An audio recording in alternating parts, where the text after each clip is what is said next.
Toon Bells. ഞാൻ നാഗലോകത്തിൻ്റെ യുവരാജാവാണ്. എൻ്റെ പിതാവ് ഈ ലോകത്തിൻ്റെ മഹാരാജാവാണ്.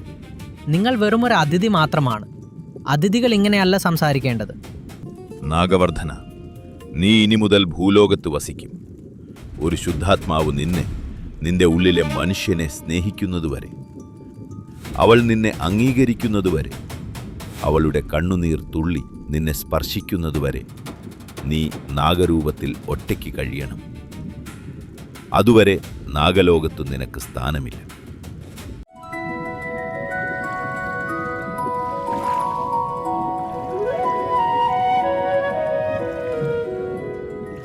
മഹാരാജാവേ, യുവരാജാവ് നാഗവർദ്ധനൻ ഇന്ന് പ്രജാപരിപാലന പരീക്ഷയിൽ വിജയിച്ചിരിക്കുന്നു.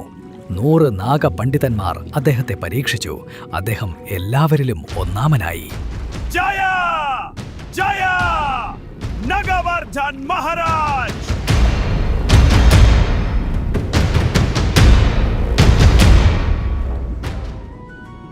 നാഗവർദ്ധന, നീ ഈ സിംഹാസനം ഏറ്റെടുക്കുന്ന ദിവസം അടുത്തു കഴിഞ്ഞു. പക്ഷേ ആ ദിവസം വരുന്നതിന് മുൻപ് എനിക്ക് നിന്നോട് ഒരു സത്യം പറയാനുണ്ട്. പറയൂ പിതാവേ, ഞാൻ കേൾക്കാൻ തയ്യാറാണ്. നാഗലോകത്തിൻ്റെ ശക്തി രാജാവിലല്ല, സൈന്യത്തിലല്ല, മണികളിലുമല്ല. ആ ശക്തി സ്നേഹത്തിലാണ്. നിന്നെ നിന്റെ യഥാർത്ഥ രൂപത്തിൽ അംഗീകരിക്കുന്ന ഒരു ഹൃദയം നിനക്ക് ലഭിക്കുമ്പോൾ മാത്രമേ നീ ഒരു യഥാർത്ഥ രാജാവാകൂ. പിതാവേ, കാമാക്ഷി എന്നെ സ്നേഹിക്കുന്നുണ്ട്. നാഗലോകത്ത് എല്ലാവർക്കും എന്നെ ഇഷ്ടമാണ്. നിങ്ങൾ പറയുന്ന ആ സ്നേഹം ഇപ്പോൾ തന്നെ എൻ്റെ പക്കലുണ്ടല്ലോ. ആ സ്നേഹം നിന്റെ പക്കലുണ്ടെന്ന് നിനക്ക് തോന്നുന്നുണ്ടാകാം മകനെ. തോന്നുന്നതും ഉള്ളതും തമ്മിൽ വ്യത്യാസമുണ്ട്. ഇന്നത്തെ പരീക്ഷയിൽ അങ്ങായിരുന്നു ഏറ്റവും മുൻപിൽ. നാഗലോകം മുഴുവൻ അങ്ങയെക്കുറിച്ചാണ് സംസാരിക്കുന്നത്. അത് സഹജം. ഞാൻ യുവരാജാവാണ്. കുറവായാൽ അത് അപ്രതിഷ്ഠയല്ലേ? അങ്ങയ്ക്ക് ഭയം തോന്നുന്നില്ലേ? ഒരു ദിവസം അങ്ങ് രാജാവാകുമെന്നും ഉത്തരവാദിത്തങ്ങൾ ഒരുപാട് കൂടുമെന്നും ഓർക്കുമ്പോൾ? ഭയമോ? ആ വാക്കിൻ്റെ അർത്ഥം എനിക്കറിയില്ല കാമാക്ഷി. ഞാൻ നാഗവർദ്ധനനാണ്, നാഗലോകത്തിൻ്റെ രാജാവാകേണ്ടവൻ. അതെൻ്റെ ജന്മാവകാശമാണ്. ജന്മാവകാശമോ? പക്ഷേ രാജകുമാരാ, രാജ്യം വെറും അധികാരം കൊണ്ട് മാത്രം മുന്നോട്ടു പോകില്ലല്ലോ, അല്ലേ? നീ വളരെ കുറച്ചേ സംസാരിക്കാറുള്ളൂ കാമാക്ഷി. പക്ഷെ ഒരിക്കലും തെറ്റായൊന്നും പറയാറില്ല. അതുകൊണ്ടാണ് എനിക്ക് നിന്നെ ഇഷ്ടം.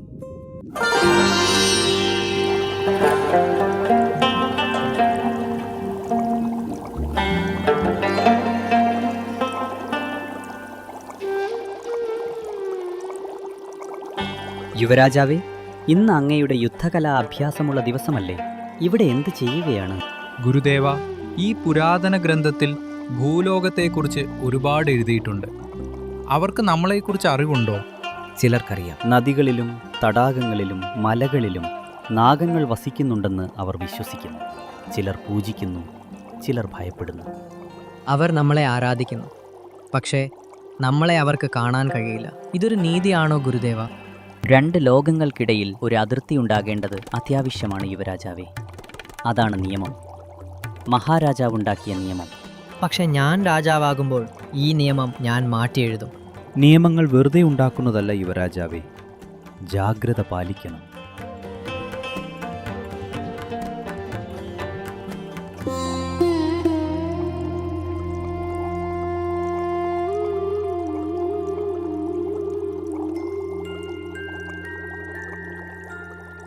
അവർ അവിടെയുണ്ട്. നമുക്ക് മുകളിലൂടെ നടക്കുന്നു. നമ്മുടെ നദികളിൽ സ്നാനം ചെയ്യുന്നു. അവർക്ക് നമ്മളെക്കുറിച്ചൊന്നും അറിയില്ല.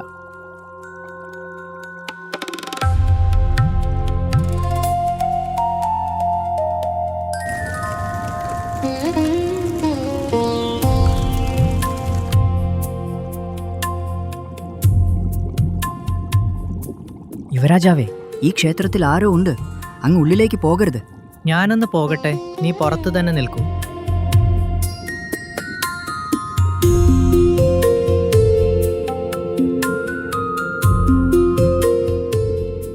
ഋഷീന്ദ്ര, നിങ്ങൾ ഞങ്ങളുടെ നാഗലോകത്താണ്. മഹാരാജാവിൻ്റെ അനുവാദമില്ലാതെയോ? ഈ ക്ഷേത്രം ഉപയോഗിക്കാൻ നിങ്ങൾക്ക് ആരാണ് അനുമതി നൽകിയത്?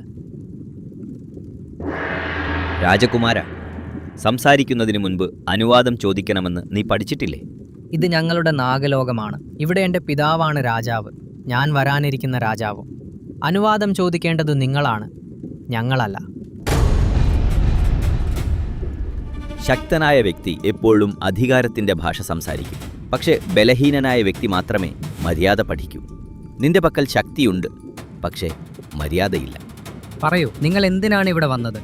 അല്ലെങ്കിൽ എൻ്റെ സൈനികർ നിങ്ങളോട് സംസാരിക്കും. ഞാനിവിടെ നിന്റെ പിതാവിൻ്റെ അനുവാദത്തോടെയാണുള്ളത്. അറിയാമോ, അദ്ദേഹം തന്നെയാണ് എന്നെ ക്ഷണിച്ചത്. തൻ്റെ മകന് മര്യാദ പഠിക്കാനുള്ള സമയം വരുമ്പോൾ ഒരു ഋഷി വരുമെന്ന് അദ്ദേഹത്തിന് മുൻപേ അറിയാമായിരുന്നു. എൻ്റെ പിതാവ് നിങ്ങൾക്ക് അനുവാദം നൽകിയിട്ടുണ്ടാകാം. എങ്കിലും ഒരു രാജകുമാരനോട് ഇങ്ങനെയാണോ സംസാരിക്കുന്നത്? മറ്റുള്ളവരെ സ്വാഗതം ചെയ്യാൻ നീ പഠിച്ചിട്ടില്ല. വ്യത്യസ്ത ലോകങ്ങളിലെ ആളുകളെ മനുഷ്യരെപ്പോലെ കാണാൻ നീ പഠിച്ചിട്ടില്ല. നീ അഹങ്കാരത്തിൽ ജീവിച്ചു. നിനക്ക് ഭരിക്കണം, പക്ഷേ സ്നേഹം എന്താണെന്ന് നിനക്കറിയില്ല. എന്നെ വിലയിരുത്താൻ നിങ്ങൾക്ക് ഒരു അവകാശവുമില്ല. അധികാരം വേണമെങ്കിൽ അതിനുള്ള യോഗ്യതയും വേണം. എന്നെ വിലയിരുത്താൻ നിനക്ക് യോഗ്യതയില്ല, പക്ഷേ എനിക്ക് നിന്നെ വിലയിരുത്താൻ കഴിയും. ഞാൻ നാഗലോകത്തിൻ്റെ യുവരാജാവാണ്. എൻ്റെ പിതാവ് ഈ ലോകത്തിൻ്റെ മഹാരാജാവാണ്. നിങ്ങൾ വെറുമൊരു അതിഥി മാത്രമാണ്. അതിഥികൾ ഇങ്ങനെയല്ല സംസാരിക്കേണ്ടത്.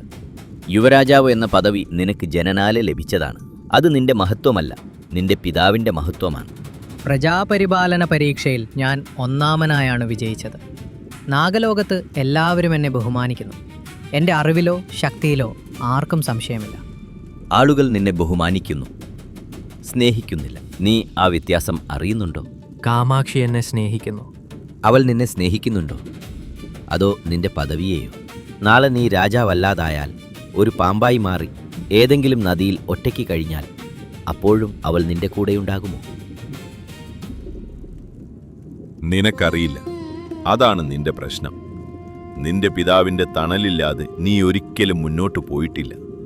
സാധാരണ ജനങ്ങളുടെ കഷ്ടപ്പാടുകൾ എന്താണെന്ന് നീ ഒരിക്കലും അനുഭവിച്ചിട്ടില്ല. ജനങ്ങളുടെ സ്നേഹത്തിൻ്റെ വില മനസ്സിലാക്കുന്ന ദിവസം നീ ഒരു യഥാർത്ഥ രാജാവാകും. നിങ്ങൾ എന്താണ് ചെയ്യാൻ ഉദ്ദേശിക്കുന്നത്? എന്നെ പാഠം പഠിപ്പിക്കാമെന്ന് കരുതുന്നുണ്ടോ? നിങ്ങൾക്ക് എന്നെ ഒന്നും ചെയ്യാനാകില്ല. എനിക്കങ്ങനെ ചെയ്യാൻ ആഗ്രഹമില്ല നാഗവർദ്ധന. പക്ഷേ നിന്നിൽ എന്ത് മാറ്റമാണോ വരേണ്ടത് അത് സംഭവിക്കും. ഇത് നിന്റെ പിതാവിൻ്റെയും ആഗ്രഹമാണ്. എൻ്റെ മകന് ഒരു പാഠം ആവശ്യമാണെന്ന് അദ്ദേഹം പറഞ്ഞിരുന്നു. അച്ഛനാണോ? അച്ഛൻ തന്നെയാണോ പറഞ്ഞത്?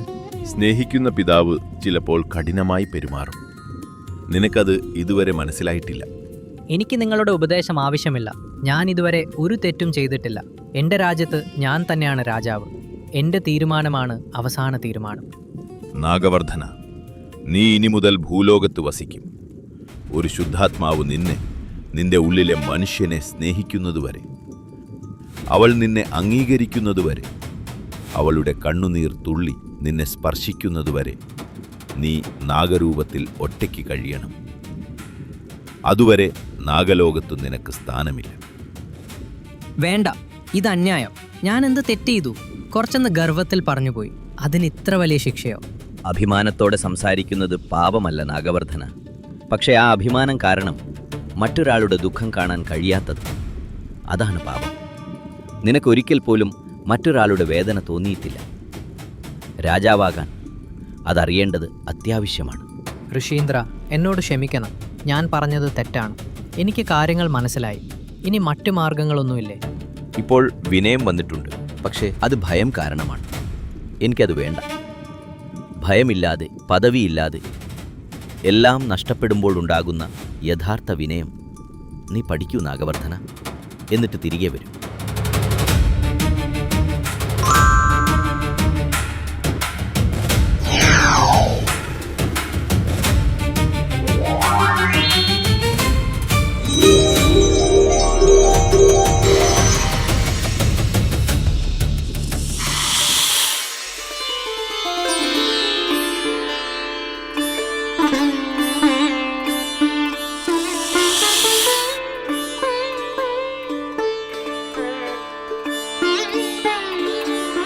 ഇതാണല്ലേ ഭൂലോകം.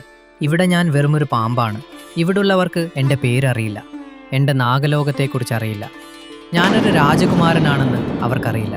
അവർക്കൊരേ ഒരു കാര്യമേ കാണാൻ കഴിയുന്നുള്ളൂ, ഒരു നാഗം.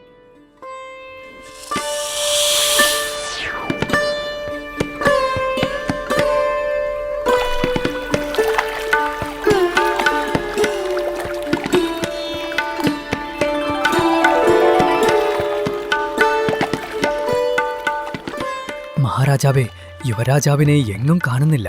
ഞങ്ങൾ രാത്രി മുതൽ അദ്ദേഹത്തെ തിരയുകയാണ്. അന്വേഷിക്കേണ്ട, നടക്കേണ്ടത് നടന്നു കഴിഞ്ഞു. ഋഷി ദുർവാസ. ഞാൻ തന്നെയാണ് അദ്ദേഹത്തെ ദുർവാസാവ് മഹർഷിയെ വിളിച്ചു വരുത്തിയത്. എൻ്റെ മകന് ജീവിതത്തിലെ ഒരു പാഠം പഠിക്കാൻ വേണ്ടി. ഇപ്പോൾ അവൻ എവിടെയോ ഒറ്റയ്ക്കാണ്. രാജാവാകാൻ പഠിക്കുകയാണ്.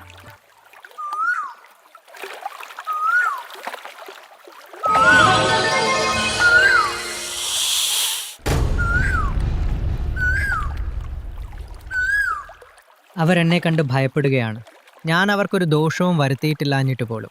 അവർക്ക് വെറുമൊരു പാമ്പിനെ മാത്രമേ കാണാൻ കഴിയുന്നുള്ളൂ. ദുർവാസാവ് മഹർഷി പറഞ്ഞിരുന്നു, ഞാൻ മറ്റുള്ളവരെ അംഗീകരിച്ചിട്ടില്ലെന്ന്. ഒരാൾ നമ്മളെ അംഗീകരിക്കാതിരിക്കുമ്പോൾ എത്രമാത്രം വേദനയുണ്ടാകുമെന്ന് ഇപ്പോൾ മനസ്സിലാകുന്നു.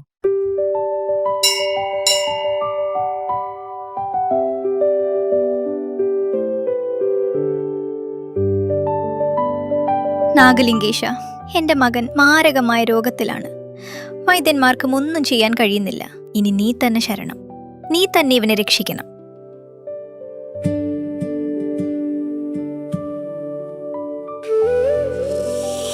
നാഗദേവ, അങ്ങ് സാക്ഷാൽ നാഗദേവൻ തന്നെയാണോ?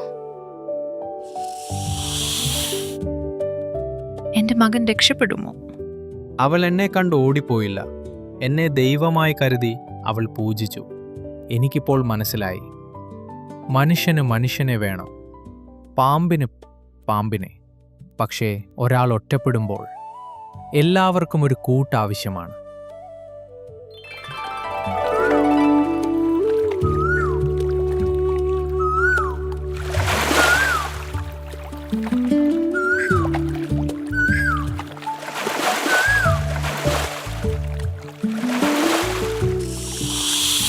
എന്താണെന്നറിയില്ല, ഈ പെൺകുട്ടി മറ്റുള്ളവരെ പോലെയല്ല. ഇവളുടെ സംസാരത്തിലും ചിരിയിലും ഒരു പ്രത്യേക സമാധാനമുണ്ട്. ദുർവാസാവ് മഹർഷിയുടെ വാക്കുകൾ വീണ്ടും കേൾക്കുന്നു. ഒരു ശുദ്ധാത്മാവ് നിന്നെ സ്നേഹിക്കുന്നതുവരെ.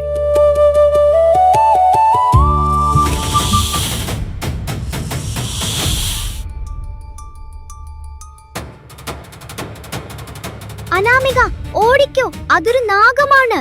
പേടിക്കണ്ട, നിന്നെ ഞാൻ നോവിക്കില്ല. നീ സംസാരിക്കുകയാണോ? അതെ, എനിക്ക് സംസാരിക്കാൻ കഴിയും.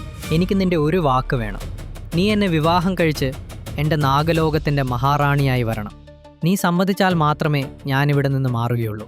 നീ ഒരു പാമ്പിനെ വിവാഹം കഴിക്കാനാണോ പറയുന്നത്? ശരി, നിന്റെ ഇഷ്ടം പോലെ. ആദ്യം എന്റെ വസ്ത്രങ്ങൾ തരൂ. എന്റെ സഹോദരന്മാർ വന്നാൽ നിന്നെ കൊന്നുകളയും.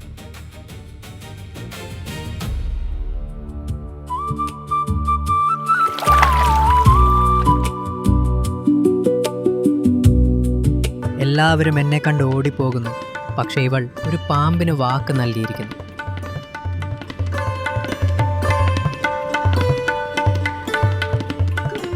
യുവരാജാവേ, അങ്ങ് തിരിച്ചു വന്നോ? 10 വർഷം ഭൂലോകത്ത് കഴിഞ്ഞു.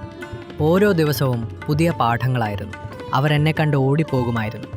ഞാൻ അവർക്കൊരു പരിക്കും ഏൽപ്പിച്ചില്ല. എന്നിട്ടും അവർക്കെന്നെ വിശ്വാസമില്ലായിരുന്നു. അങ്ങ് വീണ്ടും മനുഷ്യരൂപത്തിലായല്ലോ. ശാപം അവസാനിച്ചോ? ഇല്ല, നാഗലോകത്ത് മാത്രമേ എനിക്ക് മനുഷ്യരൂപത്തിലിരിക്കാൻ കഴിയൂ. പുറത്തിറങ്ങിയാൽ ഉടൻ വീണ്ടും പാമ്പായി മാറും. പക്ഷെ ഞാൻ രാമാപുരം ഗ്രാമത്തിലെ ഒരു പെൺകുട്ടിക്ക് വാക്ക് നൽകിയിട്ടുണ്ട്. വാക്കോ? ഒരു പെൺകുട്ടിയുണ്ട്, അനാമിക. അവൾ എന്നെ വിവാഹം കഴിക്കാൻ സമ്മതിച്ചിട്ടുണ്ട്. അവൾ സമ്മതിച്ചോ? സത്യമാണോ? അറിയില്ല, പക്ഷേ സമയം വരുമ്പോൾ എല്ലാം മനസ്സിലാകും. ആദ്യം ഞാൻ എൻ്റെ പിതാവിനെ കാണട്ടെ.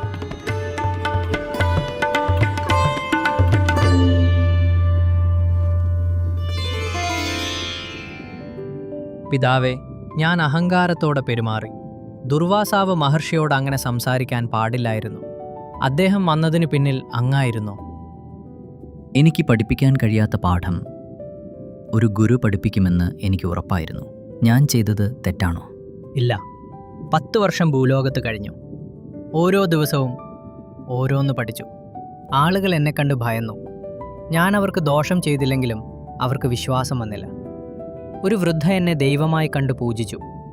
ആ നിമിഷം എനിക്ക് മനസ്സിലായി, ഒരാളെ അയാളുടെ യഥാർത്ഥ രൂപത്തിൽ അംഗീകരിക്കുന്നതിൻ്റെ അർത്ഥം എന്താണെന്ന്.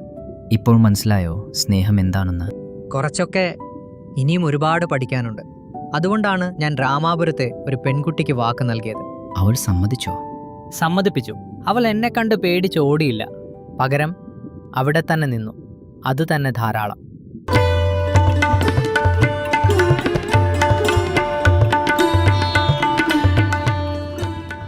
അങ്ങ് തിരിച്ചു വന്നല്ലോ യുവരാജാവേ.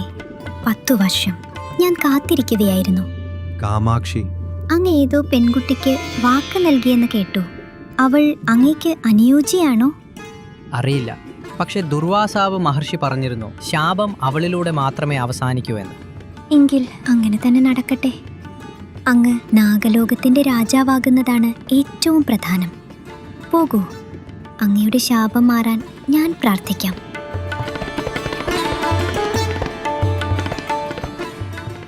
രാമാപുരത്ത് അനാമിക എന്ന പേരുള്ളൊരു പെൺകുട്ടിയുണ്ട്. അവൾ എന്നെ വിവാഹം കഴിക്കാമെന്ന് വാക്ക് നൽകിയിട്ടുണ്ട്. ആ വാക്കിൻ പ്രകാരം എനിക്ക് അവളെ നാഗലോകത്തേക്ക് കൊണ്ടുവരണം. അവൾ ശരിക്കും സമ്മതിക്കുമോ? അവൾ വാക്ക് തെറ്റിക്കുന്ന കൂട്ടത്തിലല്ല. അവളുടെ കുടുംബത്തെക്കുറിച്ച് ഞാൻ കേട്ടിട്ടുണ്ട്. അവരുടെ വംശത്തിൽ വാക്കിന് വലിയ വിലയുണ്ട്. അവളുടെ കുടുംബം സമ്മതിക്കുമോ? മനുഷ്യരുടെ കാര്യം പറയാൻ കഴിയില്ല യുവരാജാവേ. അവരെപ്പോഴാണ് മാറുന്നതെന്നറിയില്ല. അവളുടെ മനസ്സ് മാറില്ല. എന്താണെന്നറിയില്ല. പക്ഷെ എനിക്ക് വിശ്വാസമുണ്ട്.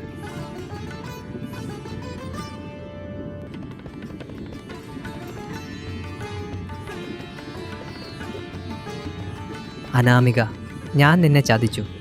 നിർബന്ധപൂർവം നിന്നിൽ നിന്ന് വാക്ക് വാങ്ങി. അത് തെറ്റായിരുന്നു. പക്ഷെ എനിക്ക് മറ്റു വഴികളൊന്നുമില്ലായിരുന്നു. നീ നാഗലോകത്ത് വരുമ്പോൾ, എന്നെ കാണുമ്പോൾ നിനക്ക് മനസ്സിലാകും ഞാൻ വെറുമൊരു പാമ്പല്ലെന്ന്.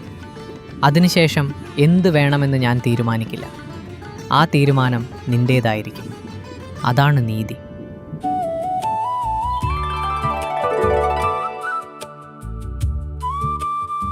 ഒരു പാമ്പ് എന്നോട് സംസാരിച്ചു. നാഗലോകത്തെക്കുറിച്ച് പറഞ്ഞു. ഞാൻ അവന് വാക്ക് നൽകി. എനിക്കിനി പിന്മാറാൻ കഴിയില്ല. അവന്റെ കണ്ണുകളിൽ വലിയ വേദനയുണ്ടായിരുന്നു. അവൾ അവളുടെ വാക്ക് തെറ്റിക്കില്ല. പക്ഷേ അവൾ നാഗലോകത്തേക്ക് വരികയാണെങ്കിൽ അത് അവളുടെ സ്വന്തം ഇഷ്ടപ്രകാരമായിരിക്കണം. അത് നടക്കുമോ ഇല്ലയോ എന്ന് എനിക്കറിയില്ല.